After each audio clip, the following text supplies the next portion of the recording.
Hey friends, so now we're working on a good old Cobalt SS, actually, an '07 LSJ to be exact, supercharged 2-liter.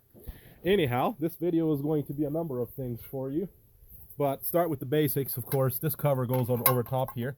Some mastermind tightened it up so dang tight that I actually snapped even a hardened impact style T30 socket. It was pretty nasty. I ended up having to heat the one up with a torch a bit and hammer it for a while to get it off. It was quite a hassle. But yeah, if you ever have issues like that, these were the ones that were on there, and it was this particular one that was a pain to get out. But yeah, if you ever have any of those, best thing that I find to do is basically grabbing something like this, or the right one. This is a T27, but yeah, just that, and you hammer on here, not too hard, but hammer it to break it loose. And like I said, heat it up with a torch if you have to. And sometimes go tight and loose a couple of times, and you'll feel it. There's twists. Once you have that much pressure on there, you can feel them twist. Now, of course, coil packs, very simple.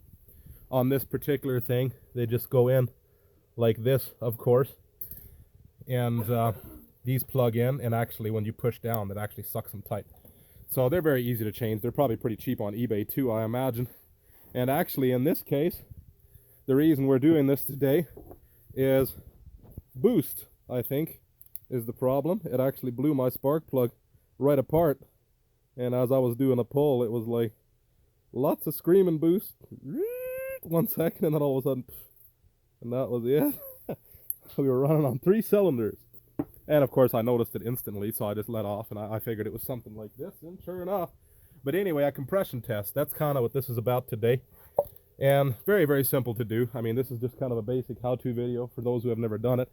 You can get a basic compression tester kit from pretty much any hardware store. This goes in here. And actually, I never got the piece that went in there. I don't even know what it is. But anyway, you just slide it in, just like, kind of like an impact or an air compressor chock. Just slides in place. And what you want to do is, probably the best thing to do is, just to make it the freest spinning, to take all the coils and plugs out first. Make sure there's no dirt in here that can fall in the holes. Good old Corny's under there starting an oil change, actually. But anyway, yeah, pull these all out, pull the plugs out. Like I said, make sure it's all clean. You get no oil in there, or no dirt in there. And you want to check your plug holes for oil as well. Sometimes they get oil in there, and typically if that's the case, your valve cover gasket is going bad. You see that pretty frequently. And anyway, what you do is you just hold pressure down on here, not too much, because then this boot will actually slide onto the stem. But you just hold pressure down until it's tight enough, and get somebody to crank it inside. You can probably just tell them, since everything's off, tell them pedal to the floor to open the throttle body up, and just crank it until you see this gauge stop moving. And typically you can get your numbers online, but they should usually be within 15, 20 of each other. So if you've got one that's 120 and 3 that are 150, that might be a bit concerning. But more if you've got, say, 100, between 120, and all 4 are like that, that's probably still okay. And that's probably what this is going to be. I'm not sure what the compression numbers are on this, but typically they're lower compression, being supercharged. So yeah, I hope this video helps somebody. Like I said, this is mainly just about how to do a simple compression test. Another concept that they have is, actually, you've got these connections that go on the hose. Another way of doing it is to just screw, these threads. Probably the thick thread would fit in here, and if not, you got these fittings, of course. But the problem with this is, I've noticed this little stem seems to leak air, actually, and they usually do. Pretty much every compression tester I've ever had seemed to leak air back out, so it wasn't near as accurate as holding this down.